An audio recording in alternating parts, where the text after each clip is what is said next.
তো প্রিয় বন্ধুরা, ইতিমধ্যেই আপনারা জেনে গেছেন যে এসসি এবং এসটিদের উপশ্রেণী অর্থাৎ শ্রেণী বিভাজন নিয়ে আহ, নতুন যে সংরক্ষণ নীতি চালু হয়েছে সুপ্রিম কোর্টের, অর্থাৎ বিভাজন নীতি বলতে পারো।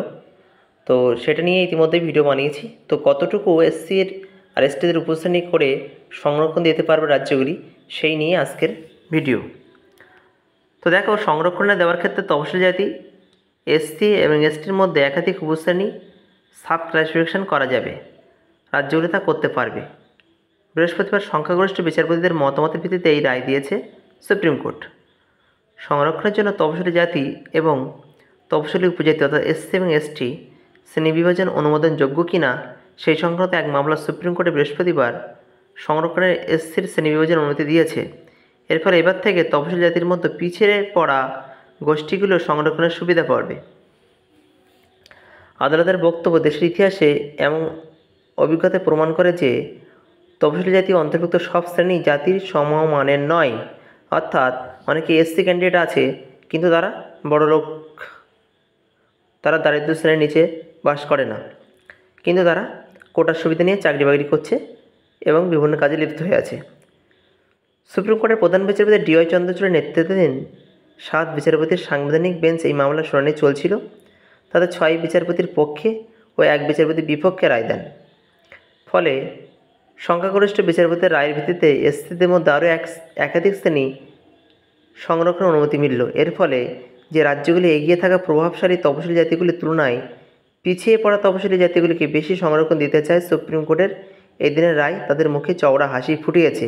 অর্থাৎ পিছিয়ে পড়া এসসিদের এবং এসটিদের কোনো সুযোগ সুবিধা না দিয়ে যারা অনবরত সুযোগ সুবিধা পায়, এটা উচ্চ শ্রেণী, তারা কিন্তু পেয়ে যাচ্ছিল। সুপ্রিম কোর্টের বিচারপতিদের এই বেঞ্চ ছিলেন বিচারপতি বি.আর. গাভাই, বিচারপতি বিক্রমনাথ, বিচারপতি বেলা এম ত্রিবেদী, বিচারপতি পঙ্কজ মিকাল, বিচারপতি মনোজ মিশ্র ও বিচারপতি সতীশচন্দ্র শর্মা। শুধুমাত্র বিচারপতিদের বেলা ত্রিবেদী এই মামলায় বিপক্ষে মত দিয়েছেন। এই মামলা রায় দেওয়ার ক্ষেত্রে সুপ্রিম কোর্ট 2004 সালের ইভি চিন্নায়া বনাম অন্ধ্রপ্রদেশ সরকার মামলা রায় পরীক্ষা করে দেখে। অর্থাৎ ক্যান্ডিডেট ছিল ইভি চিন্নায়া, তিনি অন্ধ্রপ্রদেশ সরকারের বিরুদ্ধে মামলা করেছিলেন। 2004 সালে সেই রায়ে 5 বিচারপতি বেঞ্চের তরফে বলা হয়েছিল যে তফসিলি জাতির মধ্যে আলাদা করে শ্রেণী বিভাজন থাকতে পারে না, এমন রায় পুনর্বিবেচনা করা প্রয়োজন। আদালত এদিন সেই পুনর্বিবেচনার ভাবনাকে মান্যতা দিয়েছে। 2004 সালের শীর্ষ আদালত বলেছিল, সংবিধানের 341 অনুচ্ছেদ অনুসারে কোন কোন জাতি বা সম্প্রদায় সংরক্ষণের সুবিধা পেতে পারে তা কেবল রাষ্ট্রপতিই জানাতে পারেন, রাজ্যগুলির এক্ষেত্রে হস্তক্ষেপের ক্ষমতা নেই। সেই রায় পুনর্বিবেচনা করা নিয়ে হওয়া মামলা চলতি বছরের 8ই ফেব্রুয়ারি রায় দেওয়ার কথা শীর্ষ আদালতের, কিন্তু সুপ্রিম কোর্ট রায়দান স্থগিত রেখেছিল। এদিন রায় ঘোষণা করে শীর্ষ আদালত সাফ জানিয়ে দিয়েছে, তফসিলিদের মধ্যে শ্রেণী বিভাজনের অনুমতি দেওয়া না হলে এমন পরিস্থিতি তৈরি হবে যেখানে এগিয়ে থাকা তফসিলিরা যাবতীয় সুবিধা দখল করে নেবে। খুবই ভালো একটা পয়েন্ট। মামলার সূত্র 1975 সালে ওই বছরই পাঞ্জাব সরকার তফসিলি জাতির মধ্যে যে 25% সংরক্ষণ ছিল সেটিকে 2টি ভাগে ভাগ করে একটি বিজ্ঞপ্তি জারি করেছিল। প্রথম ভাগের সংরক্ষিত আসনগুলি শুধুমাত্র বাল্মীকি এবং মাঝহাবি শিখ সম্প্রদায়ের জন্য বরাদ্দ করা হয়েছিল। তৎকালীন পাঞ্জাব সরকারের মতে এই জাতিগুলি রাজ্যে অর্থনৈতিক এবং শিক্ষাগতভাবে সবচেয়ে পিছিয়ে থাকা শ্রেণী। দ্বিতীয় বিভাগটি ছিল অবশিষ্ট তফসিলি জাতিগুলির জন্য। এই আইন 30 বছর কার্যকর থাকলেও 2004 সালে তা আইনি বাধার মুখে পড়ে।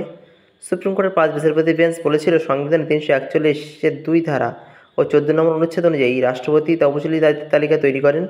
রাজ্যগুলি এই তালিকায় হস্তক্ষেপের অধিকার নেই। শীর্ষে আদালতে এই রায়ের 2 বছর পর ডক্টর কিষাণ পাল বনাম পাঞ্জাব সরকারের মামলায় পাঞ্জাব হরিয়ানা হাইকোর্টে পাঞ্জাব সরকারের 1975 সালের বিজ্ঞপ্তির বাতিল করে দেয়।